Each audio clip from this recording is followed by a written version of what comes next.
O vice-presidente eleito, Geraldo Alckmin, anunciou nesta tarde mais 7 áreas da transição. Nas áreas, foram divulgados os nomes ali das áreas da educação, esportes, infraestrutura e cidades. Nomes conhecidos da política e também da sociedade civil que vão fazer parte desses grupos de trabalho.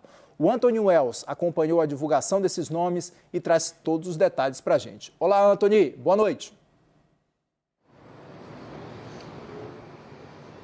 Fala, Kenzo, tudo bem? Ótimo plantão de feriado para você, para todo mundo que está com a gente aqui na programação da CNN. É isso, o vice-presidente eleito Geraldo Alckmin anunciou cerca de 60 nomes que vão integrar esse gabinete de transição, além também de um subgrupo da infância que vai ficar dentro do grupo técnico dos direitos humanos. Então, entre esses mais de 60 nomes aí, temos políticos, consultores, atletas. Primeiro vamos destacar esses 6 grupos técnicos que foram anunciados hoje, né? São eles: a pasta das cidades, da educação, do esporte, da infraestrutura, da juventude e da cultura, além desse subgrupo que eu falei, que é o subgrupo da infância, que vai ficar dentro do grupo técnico dos direitos humanos. São mais de 60 nomes, a gente pode pontuar alguns deles, né? Dentro da pasta das cidades, temos, por exemplo, o nome de Guilherme Boulos, deputado federal eleito por São Paulo, e Márcio França, ex-governador de São Paulo. Dentro da pasta da educação, a gente pode falar em nomes como, por exemplo, de Henrique Paim, ex-ministro da Educação, e a senadora Tereza Leitão. Já no grupo técnico do esporte, há a presença de Raí, ídolo de São Paulo e tetracampeão mundial, e também a Ana Moser, primeira atleta olímpica do país e ex-jogadora de vôlei. Já na pasta da infraestrutura, há a presença de Paulo Pimenta, deputado federal pelo Rio Grande do Sul.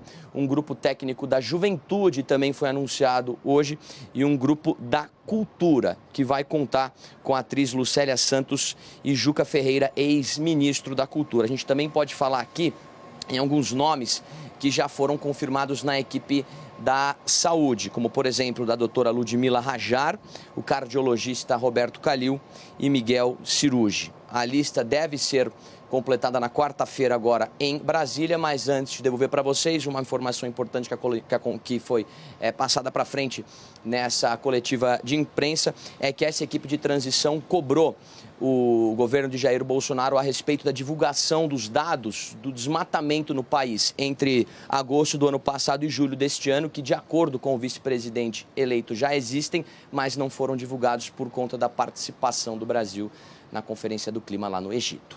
Volto com você, Kenzo.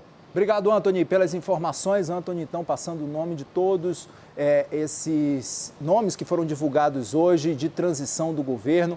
E é importante a gente destacar que alguns desses nomes divulgados hoje, eles começaram, inclusive, a ser ventilados desde a semana passada, mas hoje, oficialmente, todos os nomes divulgados dessas outras 7 áreas, então, de transição.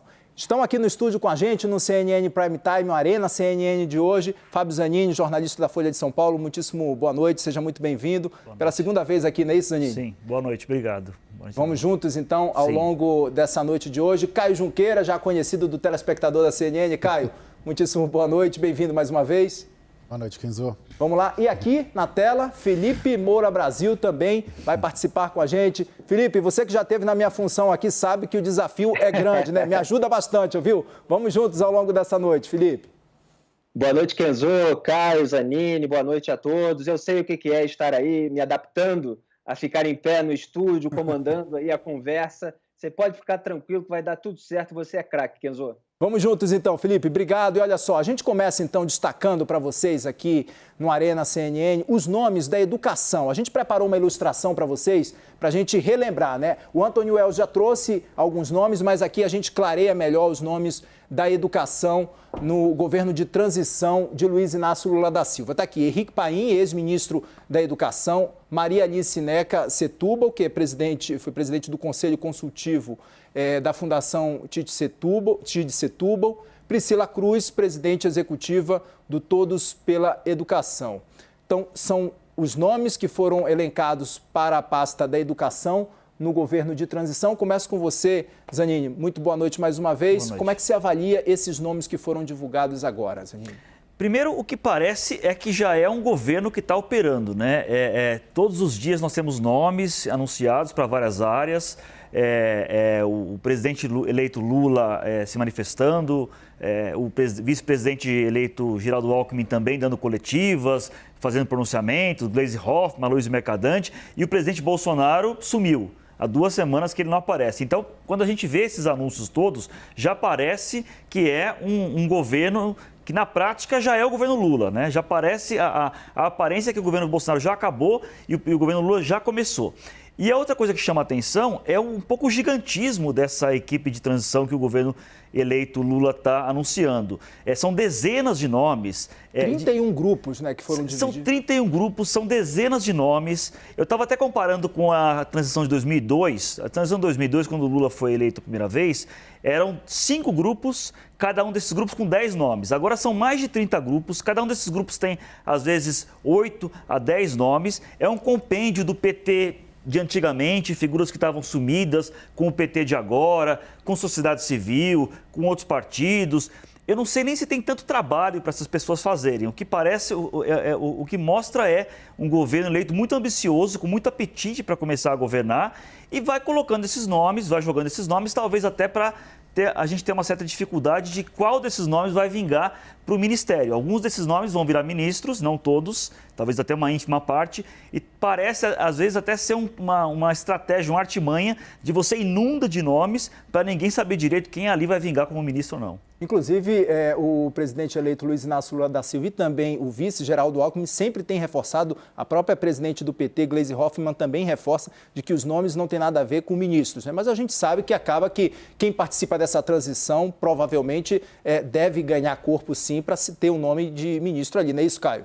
Exatamente, Kenzo, você tem essa regra, né? Essa regra de ouro apresentada pelo próprio Geraldo Alckmin. Você vê que é um nome que é um ministro dado como certo, praticamente certeza que ele será, que é o Fernando Haddad, e não integra nenhum desses grupos, né? A gente tem que ver quem que acompanha o Lula, né? E por isso que é importante olharmos essa viagem. A gente vai falar bastante da COP, porque é ali que é o núcleo duro, fechado dele. E abrindo para 31 grupos. É interessante, Fábio, colocar essa comparação com 2002, né?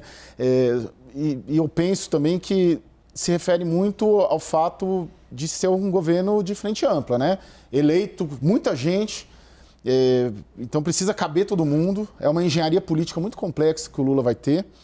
Hoje também eu estava lendo em alguns dos jornais que o Lula deixou para anunciar tudo nos últimos 10 dias ali em 2002, né? 20 de dezembro, 23 de dezembro, só anunciou os 2 primeiros ali, acho que era o Palocci e a Marina Silva, logo no começo de dezembro, mas depois a grande leva veio mais para o final. Mas o grande desafio do Lula é encontrar o espaço adequado para todo mundo dentro dessa engenharia política de um governo de frente ampla. O governo de frente ampla é bom para vencer uma eleição, mas para governar e para montar um governo é difícil, porque muitas vezes os interesses são distintos, né? Como o Fábio falou, você tem gente do PT novo, gente do PT antigo, gente da sociedade civil, bem explicitado nessa tabela da educação, né? A Priscila Cruz é uma referência na área, né? Inclusive para nós, a imprensa nos ajuda muito na cobertura, subsidiando com dados, e a Neca Setúbal também. E aí vem junto com um quadro mais ligado ao partido, que é o ex-ministro Paim. Vamos girar agora aqui a nossa tela para a gente mostrar para o pessoal de casa os outros nomes que foram indicados hoje para o governo de transição na área da infraestrutura. Está aí Alexandre Silveira, senador de Minas Gerais, Gabriel Galípolo, né, que é mestre em economia e ex-presidente do Banco Fator, Miriam Belchior, ex-ministra do Planejamento, Paulo Pimenta, deputado federal também do PT do Rio Grande do Sul. Dá para a gente girar outra tela aí, para a gente mostrar cidades já também para o pessoal de casa? Olha só, cidades, está aí os outros nomes que foram elencados hoje: Guilherme Boulos, Márcio França, Rodrigo Neves, João Campos, do PSB, prefeito de Recife. Está aí, então, a gente viu educação, infraestrutura, cidades. Vamos falar com o Felipe Moura Brasil agora para repercutir um pouco mais desses nomes que foram divulgados. Felipe, como é que você avalia? Muitos nomes, o Zanini bem ressaltou aqui, né? Vários nomes que estão sendo divulgados. Cada dia a gente vê dezenas de nomes sendo divulgados e ainda tem mais outras dezenas que vêm aí pela frente, porque o vice-presidente Hamilton Mourão acabou de falar que até quarta-feira ele termina de elencar todos esses nomes que vão participar da transição de governo. Boa noite mais uma vez. Boa noite. Eu não sei o quanto que tem de estratégia e o quanto que tem de tempo natural das coisas durante esse período de transição, mas é natural que a gente tenha esse anúncio progressivo de nomes para diversos núcleos de conversa, de negociações, para se estabelecer as diretrizes que guiarão cada área dessa no governo.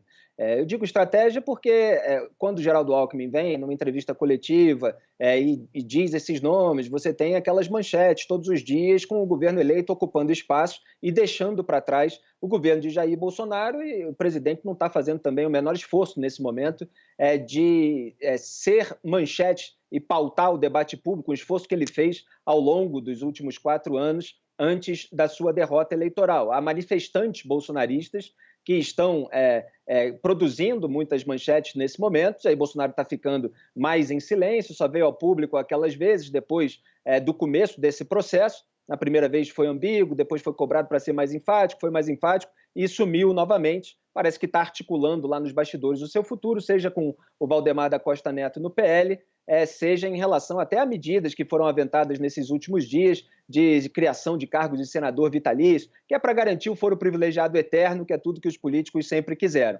Agora, em relação a esses nomes, tem vários aí que perderam eleições locais, né? É sempre bom a gente mostrar que o grupo político ele traz aqueles que perderam as suas eleições para ocupar cargos dentro do comando vencedor, né? Então o Lula ganhou, mas o Fernando Haddad perdeu o governo de São Paulo para o Tarcísio de Freitas e está aí nessas articulações, até indicando nomes para a pasta da educação, embora não queira comandar novamente o Ministério da Educação. O Márcio França, por exemplo, disputou e ficou na frente, de acordo com as pesquisas, foi um dos pontos de crítica aos institutos ao longo de boa parte da corrida eleitoral, mas perdeu para o Marcos Pontes a vaga de São Paulo para o Senado. O Rodrigo Neves, do meu estado, do Rio de Janeiro, que foi prefeito de Niterói, perdeu também para o Cláudio Castro, mas já estava no segundo turno em articulação junto com o Marcelo Freixo, que acabou ficando em segundo lugar, portanto, e também muito próximo já do Lula. Então ele também integra aí esse time do núcleo de cidade junto com o Márcio França. Em relação à educação, voltando aqui, o Henrique Paim ele presidiu o Fundo Nacional de Desenvolvimento da Educação, FNDE, que ficou com um aliado do Ciro Nogueira no governo Bolsonaro, foi foco de escândalo também. Foram vários escândalos do MEC, mas pelo menos um deles estava ligado a esse fundo. Depois, ele foi secretário executivo do MEC de 2006 a 2014, ministro da Dilma. Então, é alguém que tem ali um ideário mais próximo do partido e que já ocupou essas funções. Então, vamos ver qual vai ser a diretriz, sendo que o PT é criticado com razão por ter dado muita atenção ao ensino universitário e falar numa multiplicação de universidades. O Lula, inclusive, usou isso contra Jair Bolsonaro em debate, mas não na qualidade do ensino primário, da educação básica, né? O termo que eles gostam de usar. E a gente tem que lembrar que no PISA, aí, um exame internacional, o Brasil ficava muito na lanterna, principalmente naquelas disciplinas mais básicas, como matemática. Então aparecia, por exemplo, na posição 65 de 70 países, lá por volta de 2015, quando o PT ainda estava no poder. Então há muito a ser cobrado do PT nessa área, vamos ver se eles vão entregar dessa vez. Ok, Felipe, daqui a pouco a gente volta então a repercutir outros nomes também. Olha só, a gente vai mostrar as outras telas aqui que tem outros nomes do governo de transição. Para a pasta dos esportes está a Ana Moser, medalhista olímpica de vôlei, né? O Edinho Silva, prefeito de Araraquara, que também trabalhou na campanha do presidente eleito Luiz Inácio Lula da Silva. Raí, jogador da seleção brasileira, e são os nomes para o esporte. Ainda tem outra tela aqui para a gente mostrar agora na área da cultura. Está aí Juca Ferreira, ex-ministro da Cultura, Lucélia Santos, atriz e ex-candidata a deputada federal pelo PSB do Rio de Janeiro, e Margarete Menezes, cantora. Zanini, a gente viu vários nomes aqui, né? E a gente sabe que há uma preocupação, a gente ainda precisa saber de fato como é que vai ser o desenho da esplanada dos ministérios, né? Porque tem pastas, por exemplo, ali que foram fundidas, como, por exemplo, economia, que tem planejamento, que fundiu fazenda com planejamento, e a gente não sabe se isso vai ser desmembrado ou não no novo governo agora, no Lula 3.0, não é isso? Exato. Vai haver uma mudança grande na esplanada. Vai haver um aumento de ministérios, quase o dobro. Não vai chegar ao dobro, mas hoje nós temos 23, salvo engano, nós vamos chegar ali perto de 40, 35, 36. Porque, por dois motivos. Primeiro que o presidente Lula entende que é preciso, para dar visibilidade a algumas áreas, transformá-las em ministérios. E aí estamos falando de povos indígenas, voltar das mulheres, combate ao racismo, dividir de novo a economia para criar uma pasta da indústria e comércio, por exemplo, para criar uma do planejamento. Esse é um motivo. E o segundo motivo, mais pragmático, até fisiológico, se você queira, que é acomodar essa turma toda de aliados que vão surgindo. Esses grupos de trabalho que estão sendo formados na transição agora, que são 31, são talvez um guia razoável para saber como vai ficar esse ministério. Grosso modo, porque há exceções, eu vou explicar, grosso modo, cada grupo de trabalho vai corresponder a um ministério novo. Mas há exceções. Por exemplo, Justiça e Segurança Pública estão num grupo de trabalho único, mas tudo indica que serão cindidos, o Ministério da Justiça e da Segurança Pública, embora haja uma resistência interna de alguns juristas próximos do PT de que isso aconteça. Mas a orientação até esse momento é para que isso aconteça. E a gente percebe nesses grupos de trabalho que vão sendo anunciados uma preocupação de mesclar quadros do partido com personalidades, pessoas da sociedade civil. Quer dizer, você não restringir o próximo governo, não restringir a equipe de Lula a políticos, a ex-prefeitos, ex-ministros, deputados, colocar também gente da sociedade. Lula fez isso no seu primeiro mandato. Lembra que o ministro da Cultura dele foi Gilberto Gil. Então, ele tende a fazer algo parecido dessa vez. Então, para você acomodar os petistas, os aliados, as celebridades, as personalidades e a sociedade civil, os técnicos, tem que criar muito ministério mesmo. Caio, você acredita que exatamente essa estratégia de Lula deve ser repensada mais uma vez no Lula 3.0 agora também?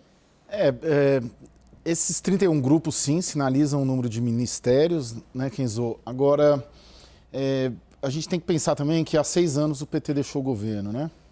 Com a queda da Dilma Rousseff. A transição de 2002, muito embora o PT fosse partido de oposição, foi uma transição muito mais amigável e a gente pode até ousar dizer que governos mais ou menos numa linha parecida, né, em políticas sociais, política social semelhante, né, Bolsa Família foi criado em 2004, mas foi potencializar e dar escala a programas sociais do governo Fernando Henrique.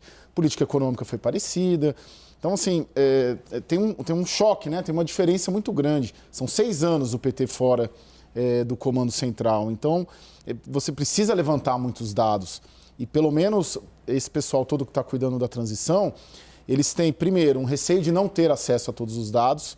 Segundo, tendo acesso a todos os dados, tem uma divergência, você tem que dar, em alguns casos, um cavalo de pau na política que vem sendo desenvolvida, né? Um caso clássico, o Ministério do Meio Ambiente. Outro caso forte também, Itamaraty, né? Muito embora a gestão do Carlos França já tenha sido atenuada em relação ao Ernesto, mas é uma outra política, né? A gente vai falar de COP, o governo Lula quer entrar nessa era de diplomacia ambiental.